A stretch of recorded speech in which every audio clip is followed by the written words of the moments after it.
Hi again, Shine. Welcome back to my YouTube channel. It's been 2 months. I think magti 3 months na din akong hindi nakakapag-upload dito sa aking YouTube channel. Kasi naman guys, sa mga hindi pa nakakaalam na dito na po ako ngayon sa Germany. So, magsi 6 months na ako dito ngayon sa Germany. And, ang nangyari kasi guys is, transfer ko yung account ko sa address dito kung nasaan ako ngayon. Kasi minsan kasi nagpapadala si Google AdSense ng mga letter, ganun ganyan. So, para kapag nagpadala siya, dito ko na siya marireceive sa aking current address. And then, ayun na nga guys, nung pinalitan ko na yung address ko sa aking Google AdSense para kapag magsasend nga si Google AdSense ng mga email sa akin, kaminsan kasi mayroon silang mga sinesend na mga actual email, sinesend nila sa address kung ano yung nakalagay doon sa Google AdSense account mo.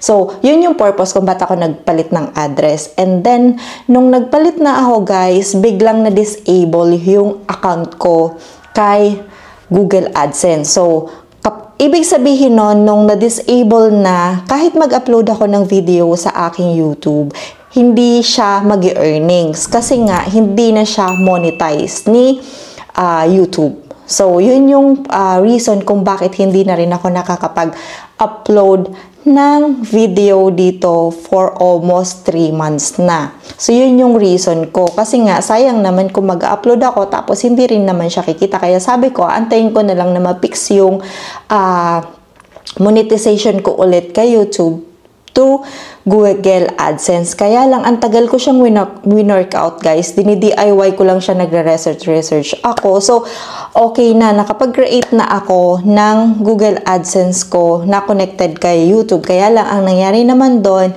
is hindi siya ma-detect ni YouTube para i-monetize. So, ayun guys, ang haba nang nangyari sa aking YouTube account, kaya hindi ako nakakapag-upload. And ngayon lang ulit nakabalik yung aking monetization kay YouTube. Kasi nga, ayun, siguro gagawa na lang ako ng another tutorial kung ano yung ginawa ko, kung paano ko na-fix. Kasi guys, nakikipag-coordinate na ako kay YouTube support kung paano ma-monetize yung aking account ulit sa aking bagong Google AdSense. Kaya lang kahit sila, hindi rin nila ma-fix yung issue ko. Kasi basta may message doon na lumalabas na hindi daw ako authorized. So, ayan, gagawan ko na lang to ng extra video. Pero right now, kung matatandaan nyo guys, meron ako nag-trending na isang video regarding sa Philippine immigration. Kasi nga, di ba, 3 times akong uploaded sa Philippine immigration. And more on my content is, sinishare ko yung mga naging experience ko at saka mga tips na pwede nyong magamit kapag magta-travel kayo abroad galing ng Pilipinas. So, ayan guys, actually, hindi man ako naging active dito sa aking YouTube channel. Active po ako sa aking TikTok account. Ayan, sa mga hindi pa nakapollow sa akin, ipollow nyo na lang po ako sa aking TikTok account kasi meron din po akong nag-viral video dyan regarding sa upload issue ko, and marami kayong mga question na makikita dyan, iba't ibang klase ng naging experience ng mga kababayan ko sa Pilipinas na gustong lumabas ng bansa pero uploaded sila. And sumasagot po ako ng mga question nila doon. So, ipollow nyo na lang po ako sa aking TikTok account para makita nyo po yung video na yon. And para dun sa mga magta-travel, magkaroon kayo ng idea kung ano ba yung mga question ng mga IO at kung ano ba yung mga tips na dapat nyong dalhin bago kayo mag-travel. Ayan guys, so in this video, isi-share ko na muna sa inyo kung ano-ano ba yung mga bansang mga red flag sa IO, kung bakit madalas sa mga bansang ito, madalas marami silang ino-upload na mga Pilipino. Kasi guys, unang-una, ang reason ng mga IO, actually, may ibang mga IO na reasonable naman kung bakit sila nag-upload. Meron namang mga IO na wala. Trip lang nila na mang-upload ng mga Pilipino na lalabas ng bansa.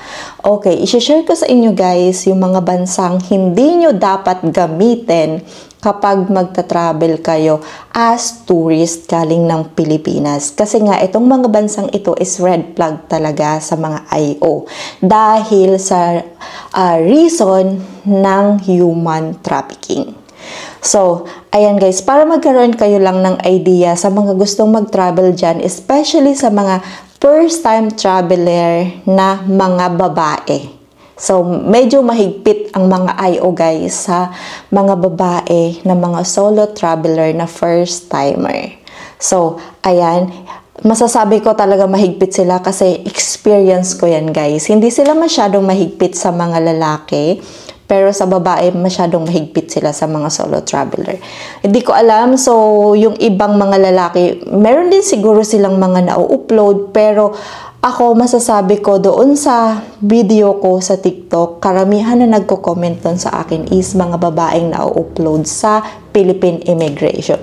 So, ano-ano nga ba yung mga bansang red flag sa Philippine Immigration? So, ang number 1 dito guys is Myanmar. So, yun talaga yung top 1 sa kanila na red flag sa IO na mga pupuntahan as tourist. Kasi nga guys, dito sa Myanmar, dito napakaraming mga illegal recruiter. Nagre-recruit sila through online sa Pilipinas. Karamihan ng mga nire-recruit nila is nagwo-work as call center. Tapos, ino-opera nila ng mas mataas na sahod para, ayun nga, maengganyo yung mga kapwa natin Pilipino na mag-apply sa kanila. Number 2 dun guys is Cambodia. So, yun yung number 2 na red flag sa mga IO na mga pupuntahan nyo as tourist. For me, hindi naman siya totally talagang tourist spot. For me. So, hindi ko alam sa iba. Pero, yun nga, number 2 na red flag yun sa Philippine Immigration. So, number 3 doon guys, yung Laos. Kasama siya sa red flag. And number 4 doon yung Malaysia. And number 5 doon is Thailand. Bakit ba sinama nila ang Thailand sa mga red flag na countries na pinupuntahan ng mga Pilipino? Kasi guys, dun sa nabanggit kong 4, yung Myanmar, Cambodia, Laos, Malaysia, etong Thailand kasi nito guys is sobrang lapit lang nila sa bansang yon. Kaya ang ginagawa ng ibang mga Pilipino is magtuturi sila sa Thailand, and then pagdating nila ng Thailand, nagko-cross country sila papuntang bansa na to. So, bakit nga ba ito red flag sa Philippine Immigration? Kasi guys, ang number 1 nilang ini-issue dyan is human trafficking. Actually, to be honest, napakarami po talagang mga victim ng human trafficking dito sa sinabi kong bansa na to, itong 4 na to. Kasi guys, yun nga, nag-hire sila online, nag-offer sila ng mas mataas na sahod, tapos pagdating doon, ang napapasukan nilang trabaho is mga love scam. So, kung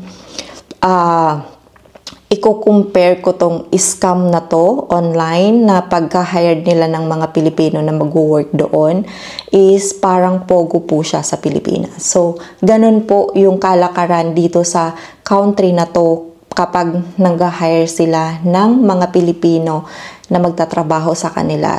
And ang mga target nilang hina-hired sa Pilipinas is yung mga nagtatrabaho sa call center. Kasi nga, more on customer service yung work nila. Kakausap sila ng mga foreigner, tapos iingganyo nila na sumali sa mga investment. Yung iba naman, magpapanggap sila na babae online, tapos ay inganyohin nila yung mga foreigner na babae sila, tapos mai-inlove yung foreigner, ganun. Kaya siya tinawag na love scam. So, yun guys, yung mga reason kung bakit maraming na-upload sa mga bansang ito na galing ng Pilipinas. So, bakit nga ba mahigpit dito yung Philippine Immigration? Kung totoo, wala naman na talagang pakialam yung IO doon. Kung habaw ma-illegal recruiter ka or mapunta ka ng human trafficking. Bakit nga ba? Bakit nga ba ganun sila ka-stricto na walang makapuntang mga Pilipino sa bansang to? Kasi guys, ganito kasi yun. Pag once na nabiktima kasi kayo ng human trafficking sa ibang bansa, magiging involved ang government.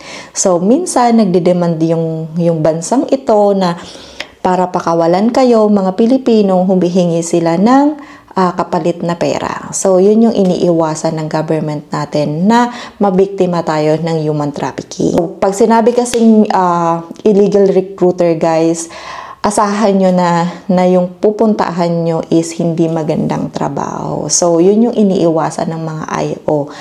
Tapos, may mga IO naman na syempre dahil nga red flag sa kanila tong mga bansang ito, kaya sobrang higpit nila sa mga question bago ka umalis. Kung ako tatanungin nyo, hindi ko na ma-advise sa inyo na gawin yung cross-country yung Thailand kasi nga kasama nga ito sa red flag ng mga IO. Kung ako guys yung tatanungin nyo kung ano ba yung best na country na pupuntahan nyo kung may plano kayong mag-cross-country sa ibang bansa, siguro masasuggest ko is Hong Kong, Singapore. So, yun, yung mga hindi masyadong mainit sa mata ngayon sa mga human trafficking victim. Yung mga bansang yun, hindi sila masyadong mahigpit or pupunta kayo ng Korea or Japan, yun, hindi sila mahigpit. Pero yung Korea and Japan kasi nagre-required sila ng visa doon. So, eto kasing Hong Kong and Singapore is pre-visa sila sa mga Pilipino. Hindi mo kailangan ng visa dito para makapunta. So, for me, yun siguro yung pinaka-best way nyo kung magko-cross country kayo. So, paano nyo nga ba maiiwasan ang upload issue sa IO? I suggest sa mga first-time traveler dyan na pupunta ng ibang bansa para maghanap ng trabaho, i-make sure nyo na mayroon kayong enough fund sa savings nyo kasi hahalongkatin ng IO yan.